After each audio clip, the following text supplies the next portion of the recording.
Welcome everyone to this session on protecting youth mental health. My name is Fatima Azzouzi, and I'm a global shaper from the Casablanca hub in Morocco. So we are here to talk about mental health for a special population, which is youth. 2019 was time to act for youth mental health, and there were a lot of youth-related mental health activities and initiatives that we will talk about during our discussion. But 2020 is time to invest in mental health and scale those initiatives for even more impact. And that's what we want to focus this conversation on, in line with the theme of this annual meeting, which is stakeholders for a sustainable and cohesive world. And specifically here, we want to talk about an emotionally cohesive world and a mentally cohesive world. I would like to introduce our panelists here with us today. So I'd like to start with my fellow shaper from the Bangkok hub in Thailand, Amornthep Sachamuneewongse, Sanju. So Sanju has a lived experience with mental health, which led him to co-found Sati app, which he's going to talk to us about in a moment. We have with us Professor Jeremy Farrar, Executive Director of the Wellcome Trust, who announced at the last Davos big investment of £200 million in mental health. So we're going to talk about that as well. We also have with us Director Henrietta Fore from the UNICEF. And UNICEF has mental health as one of its 2 priorities this year, so we want to hear more about that. And we have with us Professor McGorry from Origin, Australia. So he has been working on youth mental health specifically for more than 30 years, since the late 80s, so it would be interesting to know about his perspective. I would also like to acknowledge one of the panelists who could not make it because she was not able to get her visa, and that is Grace Gatera, from a mental health advocate from Rwanda with a lived experience, specifically around trauma related to genocide. So I will read to you the message that she would like to send. Listen to us. Invest in us. Fund us. Fund our youth-led initiatives. Invest in early intervention mental health programs, especially on a national level. Please listen. So that was Grace's message. And actually, before we start the discussion, I would like us in the middle of this busy Davos week to just take 1 minute to recenter, since we're talking about mental health, and it's good to walk the talk. That's what we do as shapers. We like to have actions. So instead of just talking, let's start with just taking 1 minute to recenter. So if you're comfortable, you can go ahead and close your eyes with me. If you're not, you can keep them open. So we will just take 3 deep breaths. So deep inhale. Slow exhale. Deep inhale. Slow exhale. Deep inhale. Slow exhale. And check in with yourself and see how you feel right now.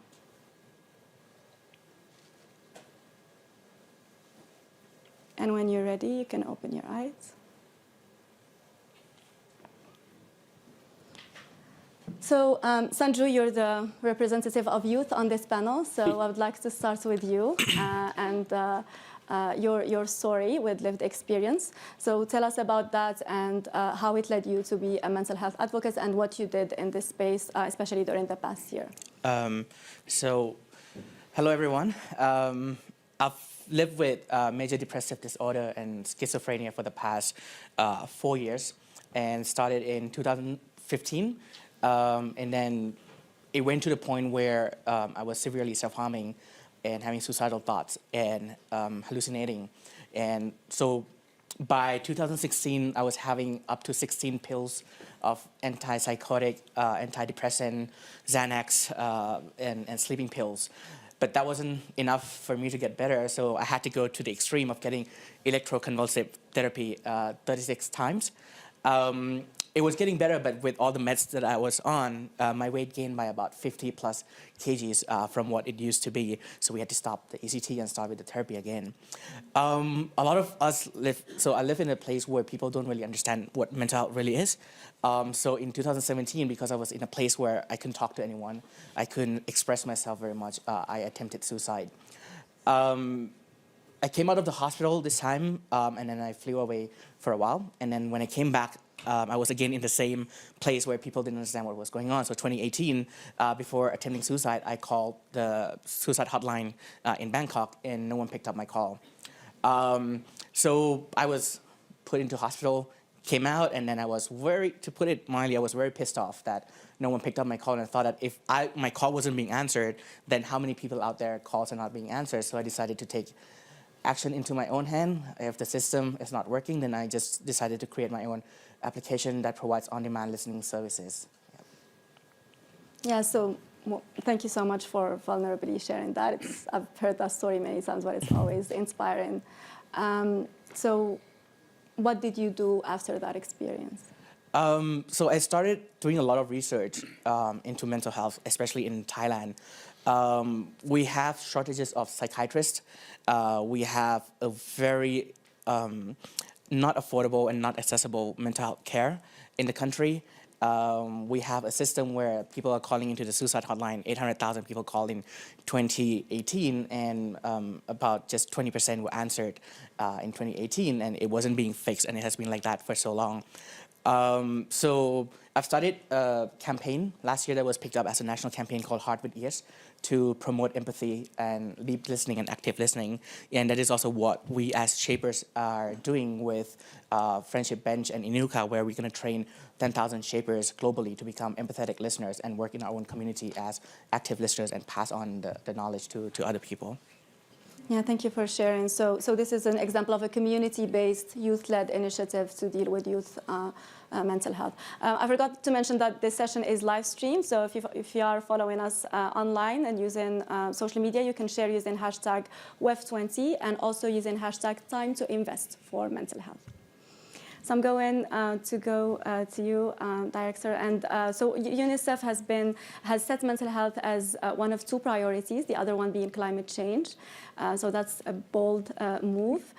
So we'd love us to tell you why you think that is important now. And you've also recently organized the first conference on child and adolescent mental health.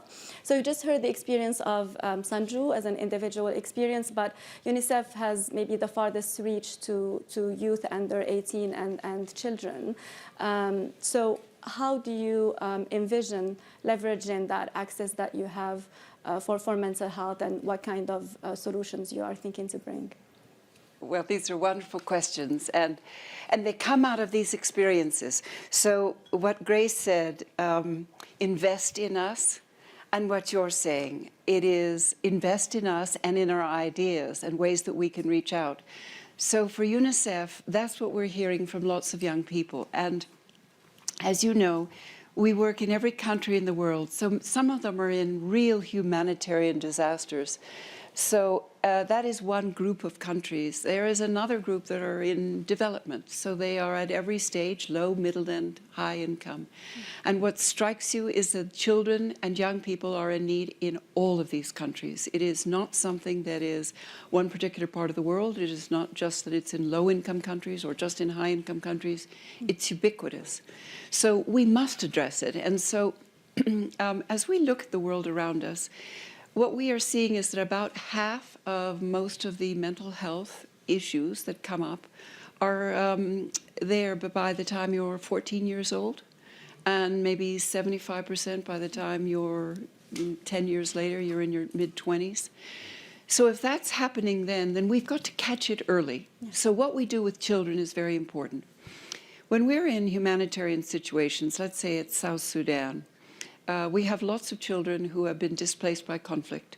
Some have become child soldiers, and many have been displaced from their homes. They need places of security, of being able to be centered, to have a chance to just think. Would they love to have somebody listen to them? They would. That is everywhere. But they just need that.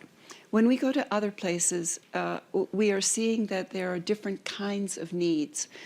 And there are young people who have cell phones. So we have one system called YouReport, another one that is online e-mental health. And this means that you can phone in, you can get someone to listen to you, and you can talk about whatever problems you see. Suicide is one of the top 5 reasons for death in the world, is very high among adolescents and young people. So the need is immense. We are seeing that the future is going to have to be composed around several themes. So that's what we're working on. One is that it's multidimensional. There's nutrition, there's obesity is on the rise among adolescents. So we started programs for adolescents. But your body image, drugs, what then happens when you're in these processes?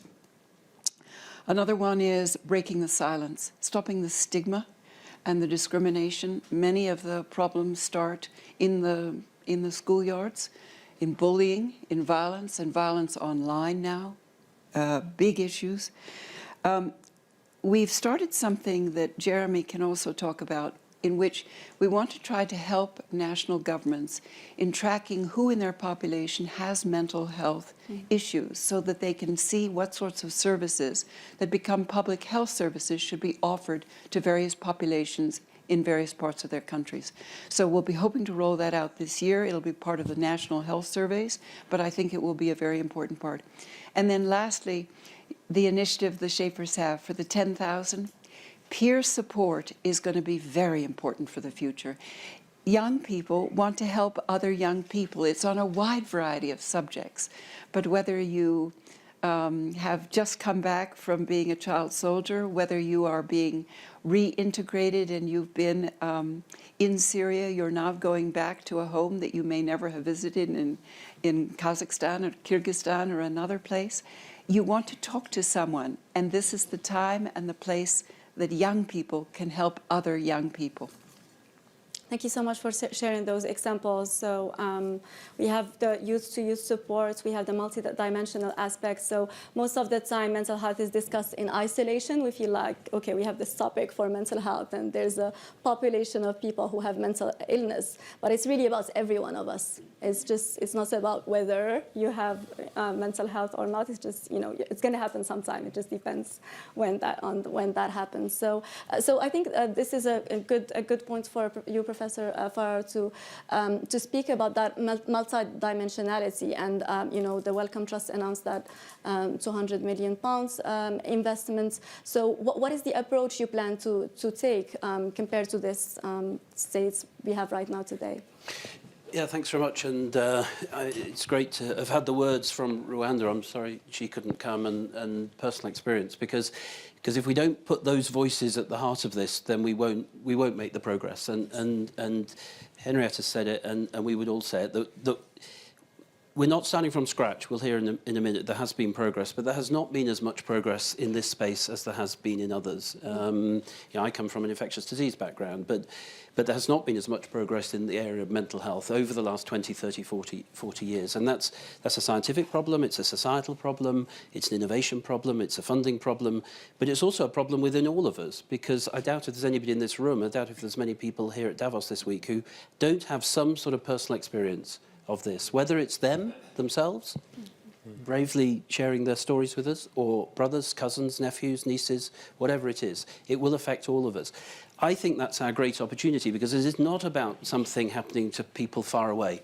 Yeah. This is something happening to all of us. And if we could go forward by building a movement, and we're going to focus on young people's mental health, as you know, by building a movement that actually isn't about a research funding agency or an esoteric piece of research, but which actually is owned by the community who are driving it and affected by it mostly, then I think we would learn lessons from the movements of the last 20, 30 years that have really progressed. And of course, we all think of what happened in HIV and the progress that was made very quickly there. So I think our role, and Wellcome is absolutely committed to this. It's not just a 5-year play. This will be our focus area, along with climate change and infections, over the next 10, 20 years. So, yeah, we've put 200 million to it. We announced that last year. But that is nowhere near enough. And again, learning lessons, and there's some colleagues here who have been very involved in this. What we need to try and do is say we will do that, but that is a drop in the ocean unless we're able to bring lots of other people with us, to magnify that, to leverage it, to access new capital that we've not previously accessed, whether from industry or whether in ways of innovative financing. Victor Zau's there is leading a charge on bringing innovative financing into this.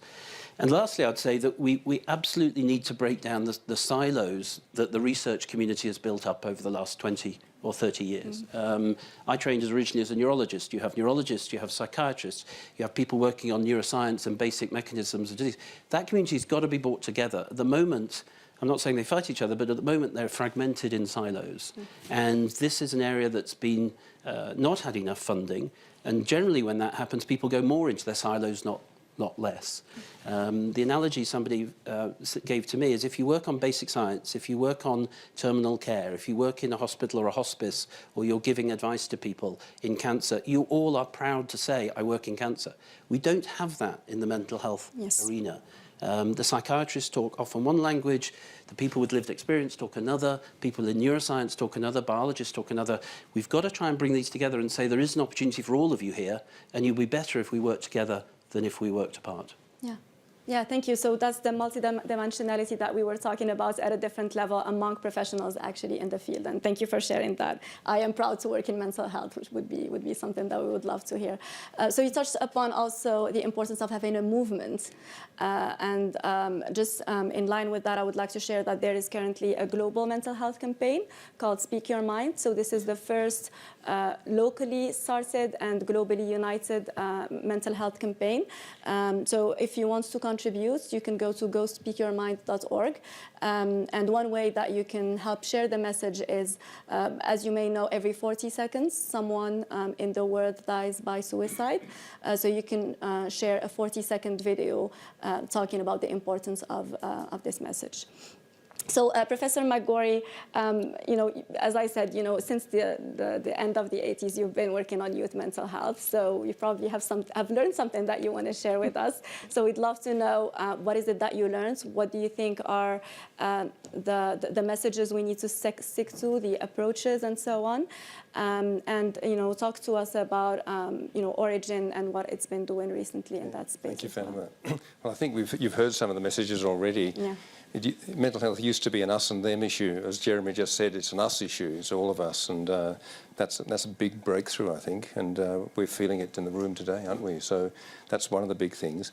And because we're focusing on young people, early intervention, as Henrietta said, is absolutely the key. And you could almost say that mental illness is the #1 health issue facing the world, in a health sense. And I think the World Economic Forum, helped to put it there because their report from 2011 showed the massive impact on society of mental illness. And we're realising now why that is, because it strikes early in the lifespan, as Henrietta said, 75% by 25. And the disorders that impact on adult life and sap the futures of people.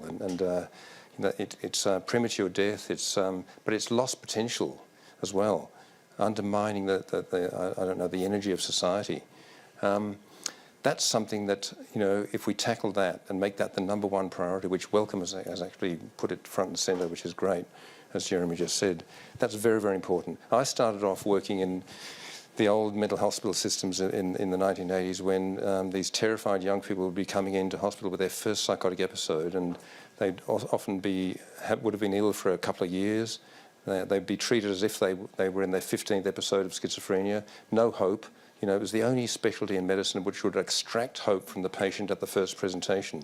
You're not going to get better, you won't have a normal life. All of those messages were given by psychiatry, traditional psychiatry, to the patients. It's nonsense, and we've been able to show, first of all, with psychosis, we could change the early course of these illnesses, even by deploying existing treatments much more carefully in a holistic way, looking at the whole person, not just the medication and the custodial aspects. That was the first wave of reform, from my perspective, which swept around the world with early intervention for psychosis.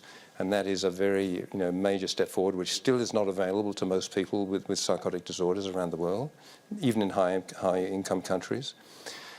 But we could see a bigger picture issue then, that the epidemiology of mental illness was such that if you wanted to change the course and affect the long-term outcome, you had to look at the transdiagnostically, as Jeremy was alluding to.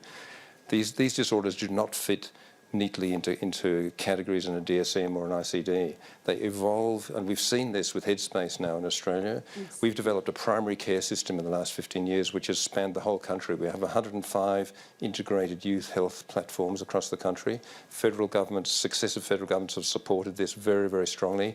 It's been designed by local communities, coming back to Sanju's point, and by young people, co-designed by them. So it feels like a safe, trusted space and brand for young people. And about 15 other countries have embraced this model too now. So this is a very, very hopeful sign.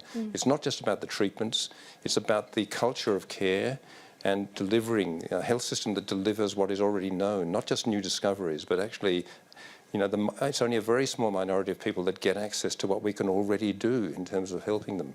And if you do that, you see recoveries every single day. You know, I see that. That's why I'm still optimistic, very optimistic. And I think we're on the cusp, actually. The fact that we're here today discussing it really indicates that. And so I'm very, very inspired. So great to be here. Yeah, thank you for sharing that message of hope, because I think we all need this. There might be people watching us who are dealing with mental illness or mental health issues. So we want to say that it is possible to solve this. Now, how do we do this? Nobody can do that alone. So we need a multi-stakeholder approach. And I'd like to invite all of you, anyone who wants to share, who do we need? Who are the stakeholders we need to be parts of that discussion? Because today there might be some stakeholders who are already involved, but maybe some are not, are missing. So who are those people, so that we make a call to action to them today? Sanju, you want to share? So I think we of course we need to have the youth at the table, because they're right now the one who is going through mental health the most globally. I think there's also a need for the government, for private sector to come in, because the report came out from SAP in the United States that 50% of millennials and 75% of Gen Z leaving the workspace because of burnout, and we need to fix that. And one stakeholder that I don't really think people talk about is the media, because media can be the force to create weather effect, which is copycat suicide. So for example, in Thailand, there's no proper media literacy on how to talk about suicide or mental health, and sometimes they share too much through the news, where the next forced suicide that happened the same way that happened with that. So I think one very important group that we need to bring in is the media. Yeah, to talk about mental health in the right way. Okay, so youth as a stakeholder, very important to have a seat at the table and be part of the conversation and designing any systems. Yeah, and yes, go ahead. And it's also the way media uses languages, right? Because languages for mental health is very different in every part of the world. So for example, the word psychosis in Thai language is rokjit, but media tends to use the word rokjit as to mean pervert, you know, and then there was also another mental health activist who also took antidepressant, and she also gained a lot of weight, and the media wrote that this person took so much weight that she now looks like a bullfrog, but she's still pushing on mental health. So these are the sort of like stigma that should really be eradicated from the media, and it should be put in a more light that empower youth living with mental health to just speak out about what issues that they're having. Mm-hmm. Yeah. So media as a stakeholder, and definitely being culturally aware, because there is no one-size-fits-all in this discussion, and nobody, I think, has it figured out today how to solve this. So it's important to have global solutions, but make sure that they are tailored to the environments. Especially, if we talk about, for example, conflict zones, there are populations that have specific needs. So I'd like to take it to inclusion. So specific populations, as I said, in conflict zones, maybe gender-based violence, people with disabilities, refugees. So, I'm not sure if you want to share anything around the specific needs of those populations, and how, when designing global mental health systems, we don't forget about those and make sure that we tailor to their needs. Would you like to share something like that? Yes, you are absolutely right. They are harrowing stories, and they are the sort that make you realize that as a world, we must do better about being humane, that our humanity makes a difference. So, when I was in Cox's Bazar, many of the Rohingyas that have fled there have witnessed violence to a level that they had never witnessed it before. So whether it was children or whether it was women. And it was that they would see their mother being killed or their sister, or that they would be defiled in public. So these images of horror were carried with them. We began putting them into safe spaces to place them in a place where they could talk to other children and that they could draw pictures. It's a way to bring out some of these feelings. But there is a need in any of these times for just a person to feel safe. And for children, it's extremely important. And when you are in many of these refugee situations, sometimes you lose your family. It is frightening if you are 6 years old and you have lost your family. And when you are the humanitarian workers, it is just as much of a mental health problem that you can't find their family. And they're just crying their heart out. So it is both what children see, what they experience. It's that time of quiet. It is what you then do to bring them back. The socialization in a school can make a big difference, so there can be a social cohesion and a healing in the school. So one of the groups that you mentioned, who's missing, sometimes we forget about best friends. But if you have a friend who actually says, how are you? And they care about you, and they know when you're not talking up, when you look anxious, depressed, that's the beginning of getting help. And that's what these children need in some of the worst situations. Yeah, I love that. Best friends as a stakeholder. To add to that, I actually had two friends. If I call them at 2 a.m. or something, having a panic attack in the car, they would actually come out and help take care of me and everything. So I totally echo that best friends are someone who is really important for you as well. Yes, perfect. Yeah, and also I think in relation also to the education system or schools as a stakeholder, the emotional literacy, because many of us, I hear most of the time, I have a friend who's struggling, but I don't know how to help. So I think this needs to be part of the discussion, emotional literacy, realizing when we're dealing with depression or burnout or anxiety, and knowing what tools to use. Would you like to talk about the empathic listening and the Shapers so we believe that everyone have the power to be empathetic. I think it's in us to be empathetic. It's just that we have forgotten how to be one. And a lot of time we sort of confuse sympathy with empathy.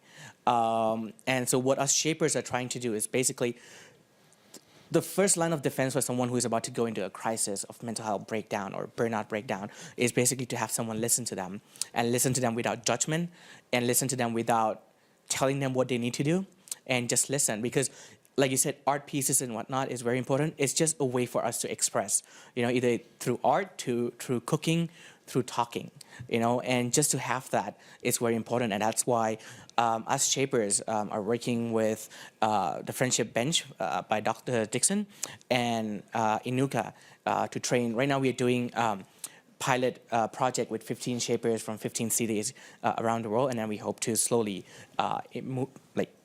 expand it to all of our shapers community.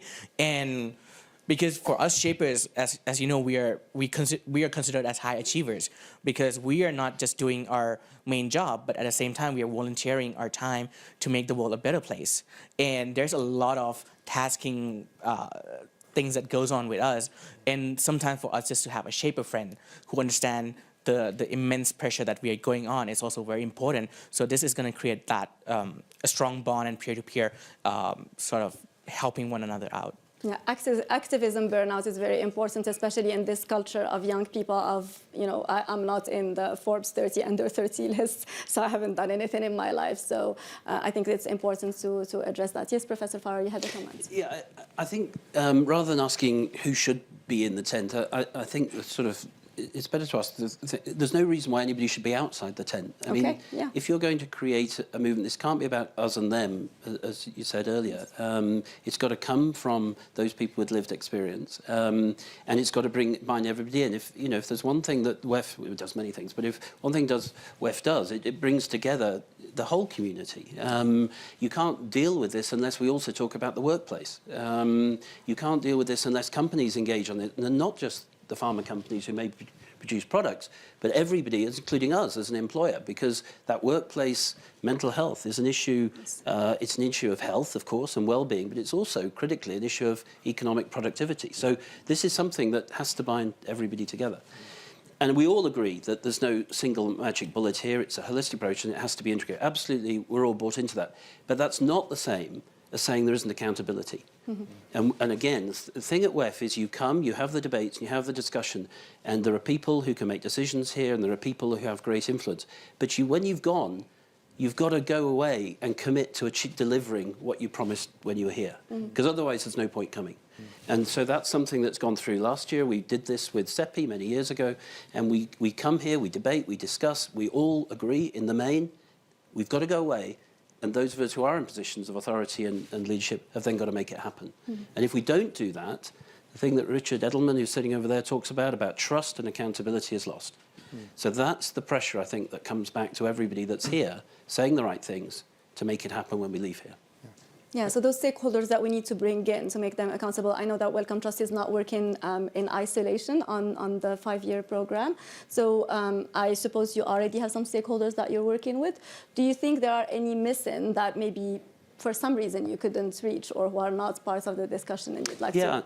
And you honestly, you don't miss people because you don't want them. Right. And one of the reasons for having this session is to actually reach out and say now, with the connectivity we have, please reach out to us. And it doesn't have to be to us. It could be to Henrietta. It could be to the Shapers. It could be anybody in this room. But if you don't bind everybody and keep everybody on the tent, in the tent or on the bus, whichever acronym you want, then we will only address a little part of it. And that won't move the field forward. Fatima, could I just jump in there? Of course, yes. Because I've struggled with this in the last 10 years in Australia as well, because we have had a lot of awareness. We've had massive awareness, actually, of mental ill health and mental illness in Australia. So every Australian would be able to talk more freely now than they could have 10 or 15 years ago.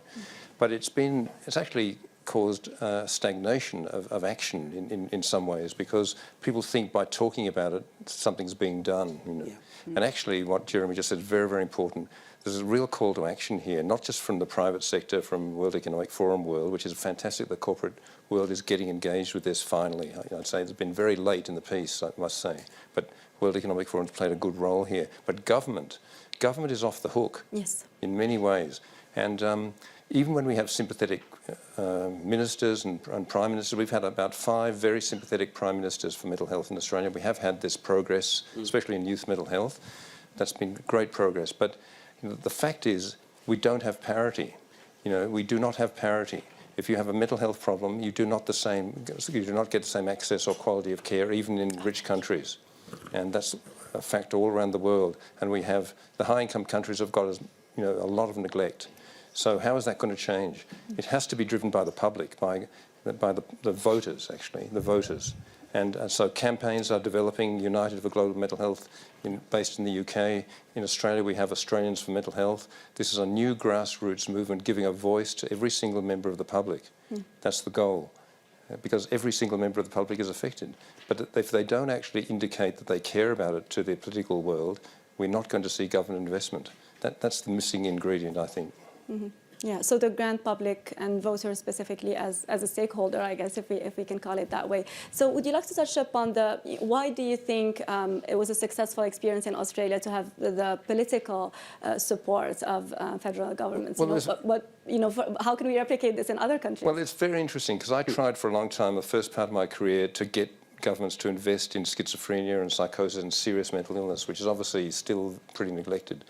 But what really worked was a focus on young people, because everybody can relate to their kids, And we're talking mainly about 12 to 25, teenagers, young adults, on the threshold of adult life. And that's where parents really start to get concerned, and they see the reality of mental ill health. There are mental health problems in little kids, and you mentioned all the risk factors that are operating in the younger children, but the real rubber hits the road once you hit puberty and into that sort of transition to adulthood. And the public care about that. Everyone, we all in the room, we care about that. Politicians care about it. They know it's a reality. So that was successful in mobilising, so in a way, youth mental health was the vanguard for investment. It's happening in other countries too. I mentioned 12 or 15 other countries are starting to get this. Wellcome Trust has actually embraced that very, very strongly, great leadership. So I think this is really starting to be the success story, and hopefully the rest of mental health care can follow. You create some optimism and success, and you get a belief that you can make a difference to people's lives. That's what they do in cancer, even though it's not as successful as you might think. Yeah. You know? But the hope and the prospect of success is a very important message for us. It's really important. I mean, a lot of people, the analogy to cancer, I think, are important. And you know, I've witnessed going through, and people they've had moonshots in cancer. Even Richard Nixon had a moonshot in cancer, and people deride that and say, but actually, I would argue the opposite. It gives a sense of hope, and it gives a sense of energy that actually you can make a difference. And one of the problems that I think is benevolence is we've all been frightened of it. We don't know how to react when our relative, brother, friend, whatever it is, and that makes us fearful. And when we're fearful, we step back away from it, unless you've got very good friends at 2 a.m. like you have. So we have to offer realistic, honest hope that you can actually change something. And I don't think we've had that in this field until recently. Yeah, I agree. Could I add to that Of one? course, yes. So when we're talking to young people around the world, one of the areas for their anxiety is that they don't feel they're getting an education that's modern, and that they're not going to get a job. So it's creating a lot of stress and a lot of depression because they just feel they're going to be locked out. So the World Economic Forum has taken this on about jobs, very important. Another one is on climate. They worry about the world that we are going to be leaving, that they are now in. So if we can solve some of these issues, it will help with mental health. So Jeremy's point about standing up a movement is absolutely right. We have to realize that we're all in it, but we have to be willing to say proudly that we're in it for a movement for mental health, that this is important to all of us. And there are lots of feeders into it, and we can get to some of the root causes together, but we have to solve this. Yes, definitely. So again, the idea of a holistic approach, mental health does not stand in isolation, but in relation to education and climate change, among other topics. We need to start wrapping up here, and I would like to ask each one of you a question to make this tangible for the audience. So today, what can anyone do to progress youth mental health? And maybe you can talk to just the public about anyone, if you want to talk to government specifically, to industry. We didn't talk too much about the private sector and what they can contribute. If each one of you can have an actionable item. What can I do today to progress? I think what we all actually can do in this room is to just ask ourselves, am I a good listener? You know, once we ask ourselves, am I a good listener? And if you think you are not, then maybe reach out to someone or some foundation that can educate you on deep listening and active listening to just make yourself become an empathetic listener. And I think that's just the basic question to ask yourself. Who wants to go next? Going back to this issue of accountability, it is all of us. It's not going to get done by somebody else. So if you're sitting in this room now, email me in the next few days and join that engagement.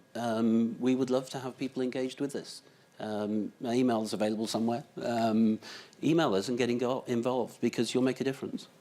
Okay, if I might touch upon that, I give my own call to action. I wasn't planning to do that, but it links to your idea. Next month, the World Economic Forum will be launching Uplink, which is the digital platform for collaboration among different stakeholders, so anyone can join and contribute. So this could be an easy way to bring together the public, the governments, the private sector, all the stakeholders who need to be part of the conversation. Director Fore, you want to share? Well, break the silence is one of the most important things we could do for this generation now, and end the stigma, and invest yourself. Do something about it. Roll up our sleeves. Let's get to work. Well, I learned something from listening to Jeremy and Henrietta about the need for confidence. You know, I mean, in psychiatry, when I trained in psychiatry, I did general medicine first, and then I moved to psychiatry. I had people queuing up trying to talk me out of that career move. You know, don't waste your life on quote unquote those people. Now that is a disgrace, you know, and that attitude, that lack of confidence. You know, you said let's be proud of this mission that we're all hoping to be committed to. So more confidence, more ambition, and it's got to be a community-wide effort, as Jeremy and Henrietta and Sanju have been saying. So I think we can do it. You know, it's not a moonshot; it's achievable.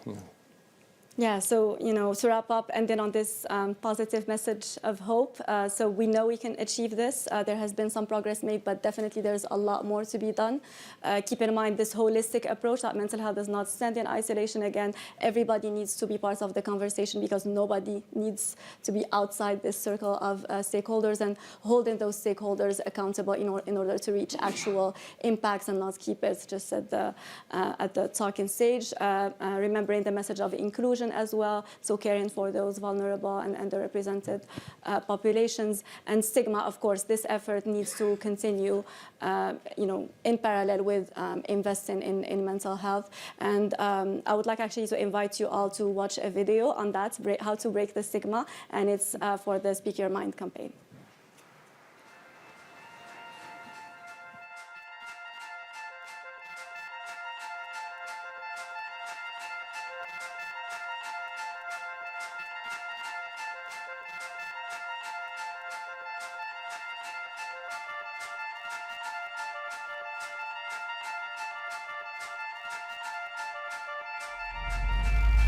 Hello. Hi. Hi. Hi. I'm from Melbourne, Hong Kong, Colombia, Canada, South Africa, England.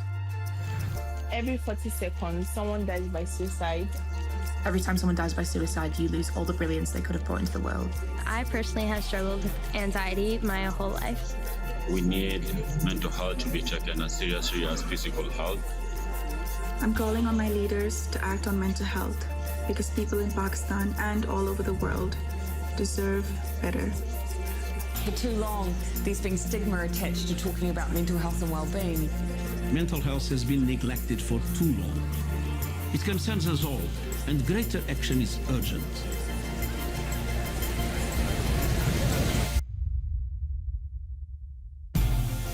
The world is speaking. We have the blueprint of what works. It's time to invest in mental health.